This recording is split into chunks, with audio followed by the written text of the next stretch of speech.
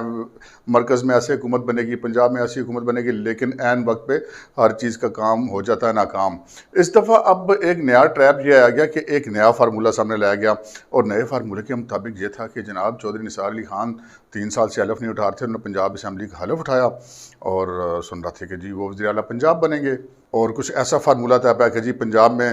جو ہے وہ چودھری نثار علی خان وزیر اعلیٰ بنیں گے، جبکہ مرکز میں قومی حکومت بنائی جائے گی جس کی سربراہی شہباز شریف صاحب کریں گے۔ لیکن یہ ساری باتیں ابھی ہوا میں مولک تھی اور ابھی کسی طرف جا نہیں رہی تھی، لیکن شہباز شریف نے باہر جانا تھا نواز شریف صاحب کے پاس یہ فارمولہ لے کر، اور پھر جو بھی اس فارمولے کی مزید جزیات تھی، مزید تفصیلات تھیں، وہ ڈسکس ہونے تھے، پھر کوئی ہاں نہ کرنی تھی۔ لیکن میاں نواز شریف صاحب نے وہاں سے بھی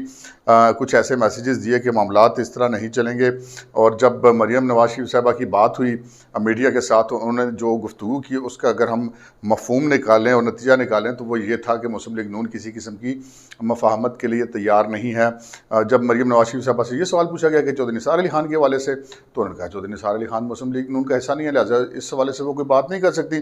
سو یہ جو ایک نئی پلاننگ تھی، ایک نئی منصوبہ بندی تھی کہ چودھری نثار جو ہیں وہ ان کو سامنے لا کر مسلم لیگ نون ان کو دوبارہ ایکسیپٹ کیا کر لے چودھری نثار علی خان کو۔ کچھ ایسی کوششیں بھی کی جاتی کہ شہباز شریف صاحب کے تھرو ان کو دوبارہ انٹری دی جائے چودھری نثار علی خان کو، اور اس انٹری کے بعد مسلم لیگ نون کو ایکسیپٹ کر لے اور پنجاب میں ایک تبدیلی لائی جائے، اور اس کے بعد وفاق میں تبدیلی لائی جائے۔ اب یہ الگ بات ہے کہ پنجاب میں تبدیلی تو وہ جو منصوبہ ساز تھے وہ یہ چاہ رہے تھے کہ لے آئی جائے، کیونکہ عثمان بزدار سے وہ کبھی بھی خوش نہیں رہے۔ چودھری نثار علی خان بھی اپنے ہی جو ہے وہ ہاتھ کی چھڑی اور جیب کی گھڑی تھے، تو یہ بڑا ایک ون ون پوزیشن بن رہی تھی منصوبہ سازوں کے لیے کہ جناب پنجاب میں چودھری نثار علی خان آ جائیں گے، چودھری نثار علی خان تو اپنے ہی آدمی ہیں، اور شہباز شریف صاحب کو جو ہے وہ ایک کارڈ دکھا دیا جائے گا کہ ہم آپ کو پرائم منسٹر بنوا رہے ہیں۔ لیکن شہباز شریف صاحب نے ماضی میں بھی کبھی پرائم منسٹر بننے کی آفرز قبول نہیں کی، اس دفعہ تھوڑی سی اس میں تبدیلی تھی۔ پہلے تو ان کو یہ کہا جاتا تھا نا کہ وہ اپنے بھائی سے بغاوت کریں،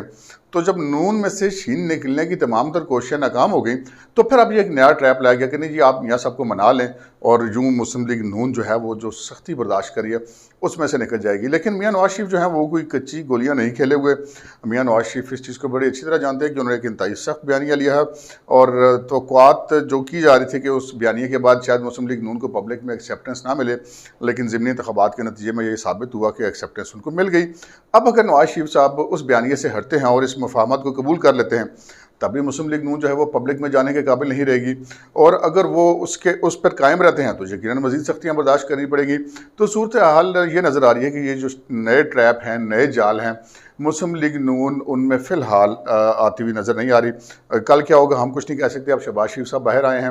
وہ اب بطور اپوزیشن لیڈر بھی اپنا کردار ادا کر رہے ہیں، لیکن اس ساری کہانی کے بیچ میں جو سب سے امپورٹنٹ بات ہے وہ یہ ہے کہ سب لوگ یہ سمجھ رہے ہیں کہ جی یہ مریم صاحبہ کا اپنا گروپ ہے اور وہ بڑی ہارڈ سٹانس لے رہی ہیں، اور وہ پارلیمنٹ سے باہر جو ہے وہ ان کا گروپ زیادہ پاورفل ہے، پبلک میں زیادہ اس کی ایکسیپٹنس ہے، جبکہ پارلیمنٹ کے اندر شہباز شریف صاحب جو ہیں وہ مفاہمت کی بات کر رہے ہیں، وہ اسٹیبلشمنٹ سے بھی مفاہمت چاہتے ہیں، وہ دیگر اپوزیشن پارٹیوں سے بھی مفاہمت چاہتے ہیں۔ لیکن میں نے اپنے پچھلے پروگرام میں بھی عرض کی تھی کہ یہ ایک نظر کا دھوکہ ہے۔ میاں نواز شریف صاحب کو جو لوگ ٹریپ میں لانا چاہ رہے ہیں وہ میاں نواز شریف صاحب کی جسے کہتے ہیں کہ سیاست کو پہنچ بھی نہیں سکتے۔ میاں نواز شریف یہ دونوں چیزیں ہیں اپنی اپنی جگہ پہ، دونوں چیزیں نواز شریف صاحب کی مرضی سے ہو رہی ہیں۔ میرا یہ خیال ہے، آپ اس سے اختلاف کر سکتے ہیں، اور جب بھی کوئی معاملہ آگے کی طرف چلے گا تو یہ دونوں چیزیں اپنے وقت پر، مقررہ وقت پر آ کے جب میاں نواز شریف صاحب سمجھیں گے اس وقت ان دونوں میں سے کوئی ایک جو چیز ہے وہ آگے آ جائے گی اور دوسری چیز کو پیچھے کر دیا جائے گا۔ لیکن یہ جو کچھ بھی ہوگا نواز شریف صاحب کی مرضی سے ہوگا، اور ابھی تک بظاہر یہ دکھائی دے رہا ہے کہ مسلم لیگ نون ہے وہ اپنے اگلے الیکشن کو بچانے کے لیے، یا جو اب صورتحال نظر آ رہی ہے کہ اگلے الیکشن میں مسلم لیگ نون کی پوزیشن کیا ہوگی، اس کو قائم رکھنے کے لیے اور اس کو میں مزید بہتری پیدا کرنے کے لیے کبھی بھی ان ہاؤس چینج کا حصہ نہیں بنے گی، نہ پنجاب میں نہ کہ مرکز میں۔ اب بات کرتے ہیں ہم چودھری نثار علی خان کی۔ چودھری نثار علی خان 3 سال سے پنجاب اسمبلی کا حلف نہیں اٹھا رہے تھے، پھر وہ حلف اٹھانے گئے 3 سال کے بعد اچانک، اور پھر اس کے بعد وہ نہیں اٹھا سکے، پھر واپس آ گئے، پھر ان کو یقین دہانی کرائے گی، وہ دوبارہ گئے، انہوں نے حلف اٹھا لیا۔ اس کے بعد یہ معاملات چل رہے ہیں کہ جی اب چودھری نثار صاحب کب وزیر اعلیٰ بنے گے۔ ہماری کوشش یہ تھی کہ اس معاملے پہ تھوڑی سی تحقیق کی جائے، اور جب میں نے چودھری نثار علی خان صاحب کے قریبی حلقوں سے رابطہ کیا ہے تو ان کے مطابق یہ پتہ یہ چلا کہ جو ایک ابھی تک کی بظاہر پلاننگ نظر آ رہی ہے وہ یہ نظر آ رہی ہے کہ جو آئندہ بجٹ پیش ہونے جائے گا پنجاب اسمبلی میں، اس بجٹ کی منظوری حکومت کے لیے کافی مشکل ہوگی، کافی شور شرابہ ہوگا، لیکن ایک آدھ ہفتے کی کوشش کے بعد وہ بجٹ منظور کرا لیا جائے گا، لیکن اس کے بعد صورتحال قابو سے باہر ہو جائے گی اور پھر جناب چودھری نثار علی خان صاحب وزیر اعلیٰ پنجاب بن سکتے ہیں۔ یہ چودھری نثار علی خان کے قریبی حلقوں کا خیال ہے، لیکن جہاں تک ہماری اس میں تجزیے کی بات ہے بطور صحافی، یہ جو ساری پلاننگ تھی اس میں سب سے امپورٹنٹ بات یہ تھی کہ چودھری نثار علی خان جب وزیر اعلیٰ پنجاب بن جائیں گے اور مسلم لیگ نون ان کو آن کر لے گی تو وہ آہستہ آہستہ مسلم لیگ نون کا کنٹرول حاصل کر لیں گے، اور کنٹرول حاصل کریں چونکہ جب وہ پہلے بھی مسلم لیگ نون کا حصہ تھے تو میاں نواز شریف کے بعد سب سے زیادہ طاقتور شخصیت چودھری نثار علی خان تھے، آتا کہ ایون شہباز شریف سے بھی زیادہ طاقتور جو چودھری نثار علی خان تھے، اور اب وہ اگر دوبارہ آ جاتے ہیں پھر وہ وزیر اعلیٰ پنجاب بھی ہوتے ہیں اور وہ اپنی پارٹی کے لوگ ہیں پرانے، تو وہ ان کی پارٹی کے اوپر ایک گرپ بن جائے گی۔ یہ ایک پلاننگ تھی، لیکن ایسے دکھائی دے رہا ہے کہ چودھری نثار علی خان تو اسمبلی میں آ گئے اس پلاننگ کے تحت، لیکن ابھی تک مسلم لیگ نون اس پلاننگ کا حصہ بنتی نہیں دکھائی دے رہی، کیونکہ وہ اگر کسی بھی ایسی پلاننگ کا حصہ بنتی ہے تو اگلا الیکشن پر مسلم لیگ نون کا خراب ہو جائے گا، اور میاں نواز شریف بہرحال ایک بہت سیزن سیاستدان ہیں، وہ گھاٹے کا سودا کبھی نہیں کریں گے۔ آج کے پروگرام میں اتنا ہی، اجازت دیجیے، اللہ حافظ۔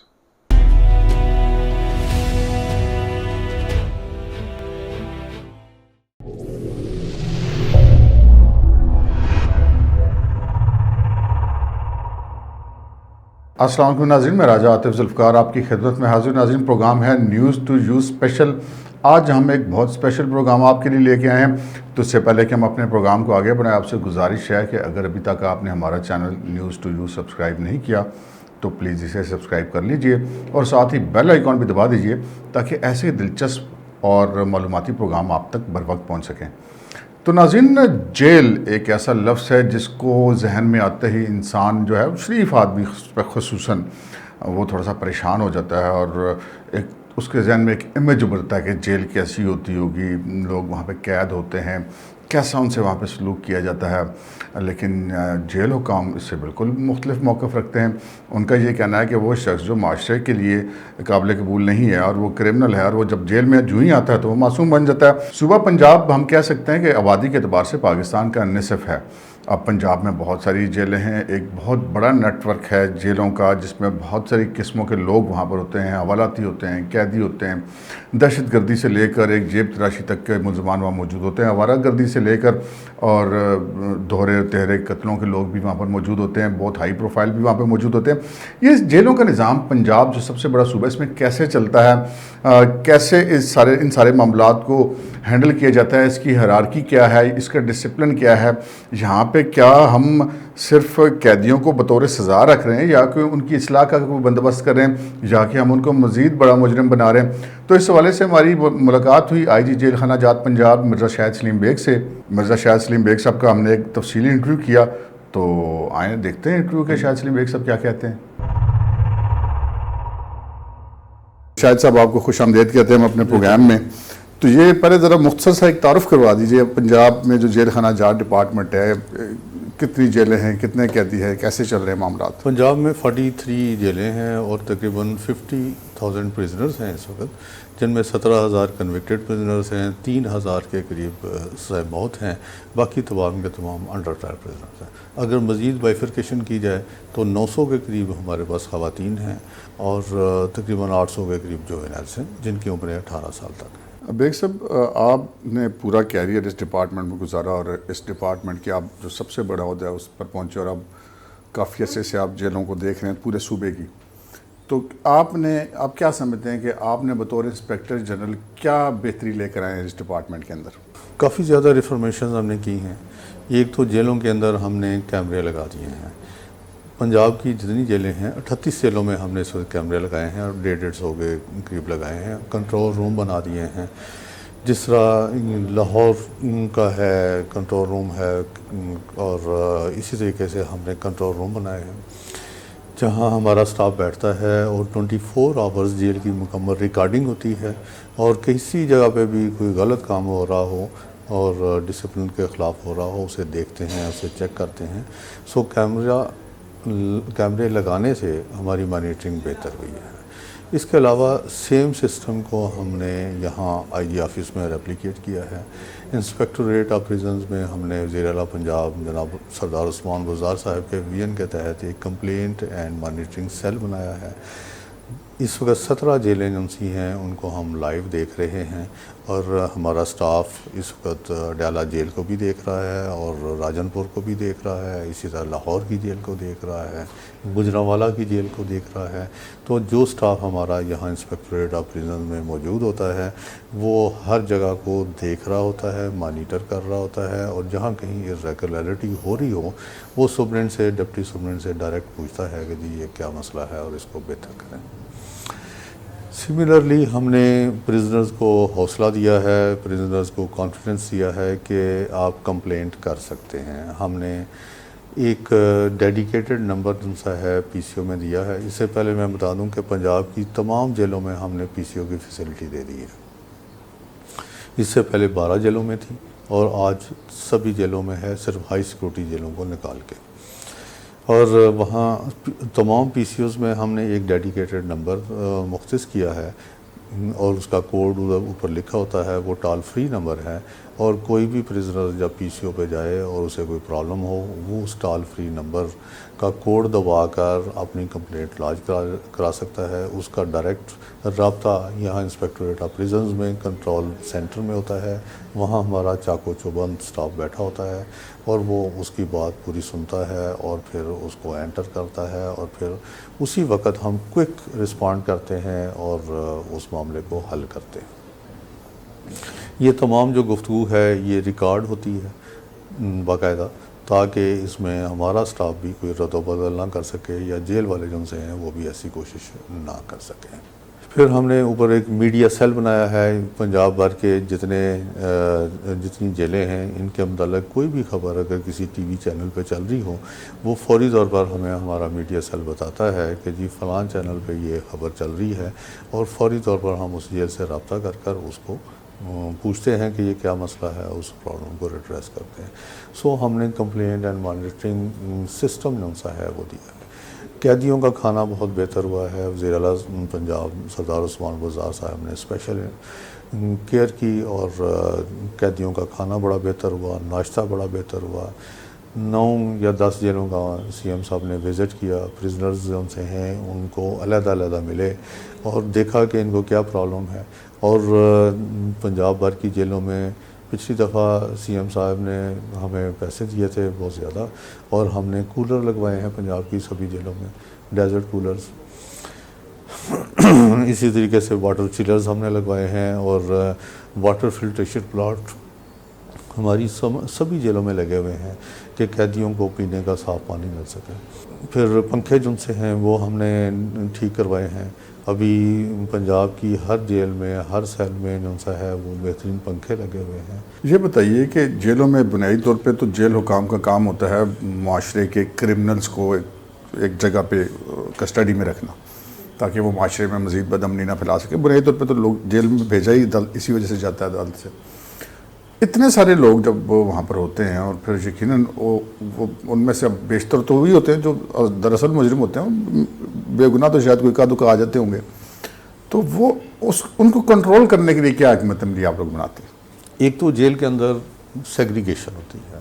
اور اجازت نہیں ہوتی کہ ایک پریزنر ایک بیرک سے نکل کے دوسری بیرک میں جائے. پورا سسٹم ہے کہ اگر اس نے جانا ہے، پرمیشن لینی ہے، انٹری ہوتی ہے، پھر جاتا ہے. ہمارا سٹاف گارڈ کر رہا ہوتا ہے اور تمام ڈسپلن کو مانیٹر کر رہا ہوتا ہے. جیسا کہ آپ نے فرمایا کہ باہر سے جب کوئی بندہ جرم کرتا ہے اس کو جیل میں بھیجا جاتا ہے تو ہمارا بیسک فنکشن ہوتا ہے اسے ریفارم کرنا، سوسائٹی سے آئسولیٹ کرنا، اور پھر اسے ریفارم کرنا.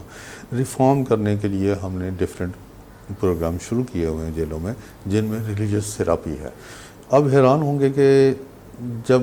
پریزنرز نئے آتے ہیں اور جیل سٹاف ان سے کلمہ سنتا ہے تو چونکہ زیادہ ولیج بیک گراؤنڈ سے ہوتے ہیں اور انہیں کلمہ قرآن وغیرہ بھی نہیں آ رہا ہوتا، اور باقاعدہ پھر ہمارا پورا ایک نظام ہے کہ ہم نے کس طریقے سے ان کی ریلیجس تھراپی کرنی ہے تاکہ وہ ریفارم ہوں اور باہر جا کے جرم نہ کریں۔ پھر ہم جو لوگ پڑھنا چاہتے ہیں ہم نے ان کے لیے پڑھنے کا انتظام کیا ہوتا ہے۔ بے شمار پرزنرز ہیں جو میٹرک، ایف اے، بی اے اور ایم اے کی تیاری کرتے ہیں، اور علامہ اقبال اوپن یونیورسٹی نے انہیں فیس فری قرار دیا ہوا ہے۔ اگر ہم نے کسی کا داخلہ بھیجنا ہے، اور ابھی پنجاب یونیورسٹی نے بھی کر دیا کہ اگر ہم نے کسی کا داخلہ بھیجنا ہے تو اس کی فیس وہ نہیں لیتے۔ تو بے شمار پرزنرز ہیں جو یہ ایگزام پاس کرتے ہیں۔ اگر کسی نے matric, F A, B A first division میں پاس کیا ہے تو اس کی سزا میں 2 سال کی معافی ہو جاتی ہے۔ اسی طریقے سے اگر سیکنڈ ڈویژن میں کیا ہے، تھرڈ ڈویژن میں کیا تو بتدریج کمی ہو جاتی ہے، لیکن حوصلہ افزائی حوصلہ افزائی ہوتی ہے۔ اسی طرح قرآن پاک حفظ کرنے کی 2 سال کی معافی ہے۔ شارٹ کورسز ہیں، کسی کی 3 ماہ معافی ہے، کسی کی 30 دن معافی ہے۔ سو اس طرح ہم نے ریلیجس ایجوکیشن کا بھی انسینٹیو رکھا ہوا ہے اور فارمل ایجوکیشن کا بھی رکھا ہوا ہے۔ پھر ایسے پرزنرز ہیں جو نہ کوئی چیز پڑھ نہیں سکتے، عمر کے اس حصے میں ہیں، ان کے لیے ہم نے لٹریسی ڈپارٹمنٹ سے مل کے پنجاب کی جتنی جیلیں ہیں وہاں ہم نے لٹریسی سینٹر کھولے ہوئے ہیں، اور لٹریسی ڈپارٹمنٹ کا سٹاف آتا ہے اور انہیں پڑھاتا ہے۔ اگر ان کے پاس سٹاف اویلیبل نہ ہو، کیونکہ ایک جیل میں 6-6، 7-7 لٹریسی سینٹرز بھی ہیں بڑی جیلوں میں، تو پھر اندر سے ہی وہ پڑھے لکھے جو پرزنرز ہیں ان کو وہ ہائر کر لیتے ہیں، ان کو وہ منتھلی سیلری دیتے ہیں تاکہ وہ پھر اندر اپنی کلاسز لے سکیں، لیکن یہ ڈائریکٹ مانیٹرنگ لٹریسی ڈپارٹمنٹ کرتا ہے۔ پھر ہم یہ دیکھتے ہیں کہ ہمارے معاشرے میں بے شمار ایسے لوگ ہیں جن کو پڑھنے لکھنے کا بھی شوق نہیں ہے، اور عمر کے اس حصے میں ہیں کہ وہ پڑھ لکھ بھی نہیں سکتے اور دلچسپی نہیں لیتے، اور ان کے لیے ہم نے ٹیکنیکل کورسز شروع کیے ہیں۔ ہم نے ٹیفٹا کی مدد سے 15 ڈفرینٹ ٹریڈز میں ٹیکنیکل کورسز شروع کیے ہوئے ہیں، جس میں سے آدھا جو برڈن ہے فائنانشیل وہ ٹیفٹا ڈپارٹمنٹ بیئر کرتا ہے اور آدھا پنجاب پرزنرز ڈپارٹمنٹ بیئر کرتا ہے۔ اس وقت تک تقریباً 18,000 پرزنرز کو ہم ٹریننگ دے چکے ہیں۔ 15 ڈفرینٹ ٹریڈز ہیں جس میں ویلڈنگ ہے، کارپینٹری ہے، ٹیلرنگ ہے، خواتین کے لیے بیوٹیشن کورسز ہیں، فیشن ڈیزائننگ ہے، اور اس طرح کے بے شمار کورسز ہیں۔ یعنی کہ ہم کہہ سکتے ہیں کہ جیل میں آئیے اور فیشن ڈیزائنر اور بنیے۔ جب مجھے پتہ چلتا ہے کہ جی فلاں آدمی نے کمپیوٹر کورس کیا تھا اور فلاں فارم میں لگا ہوا ہے یا اپنی اس نے دکان کھولی ہوئی ہے تو بڑی خوشی ہوتی ہے۔ اسی طریقے سے موٹر سائیکل ریپیئر کا 6 ماہ کا کورس ہے، ٹریکٹر کا ریپیئر کا 6 ماہ کورس ہے۔ بے شمار لوگ جب جیل سے رہا ہو کے جاتے ہیں تو پھر ورکشاپ پہ کام کرتے ہیں یا اپنا ان کو معاشرے میں ایک باعزت روزگار کمانے کا طریقہ، اور وہ ایک سکلڈ پرسن ہوتا ہے جب وہ جاتا ہے، سکلڈ پرسن ہوتا ہے۔ تو یہ جب ہمارے پاس رزلٹ آتے ہیں تو بڑی طمانینت ہوتی ہے، اطمینان ہوتا ہے دل میں کہ ہم نے بھی کچھ کنٹریبیوٹ کیا ہے معاشرے میں۔ جی ناظرین، آپ نے انٹرویو ملاحظہ کیا مرزا شاہد سلیم بیگ جو انسپیکٹر جنرل ہیں جیل خانہ جات کے، انہوں نے بہت تفصیل سے ہمیں بتایا کہ جیل کا سسٹم کیسے چلتا ہے، کتنی جیلیں ہیں، کیسے اس کی ہیرارکی ہے۔ اور یہ پروگرام آپ دیکھتے رہیے گا، ہم آپ کو جو اسی چینل پہ کچھ دنوں کے بعد، یا ہو سکتا ہے اس سے پہلے بتا دیں، کچھ ہم نے اور بھی چیزیں جیلوں کے حوالے سے تیار کی ہیں۔ جلاد کے بارے میں آپ کو بتائیں گے کہ جلاد کیا ہوتا ہے، اس کو شناخت خفیہ کیوں رکھی جاتی ہے، وہ کیسے کام کرتا ہے، اس پر ہم آپ کو ایک تفصیلی پروگرام جلد پیش کریں گے۔ آج کے لیے اتنا ہی، اجازت دیجیے، اللہ حافظ۔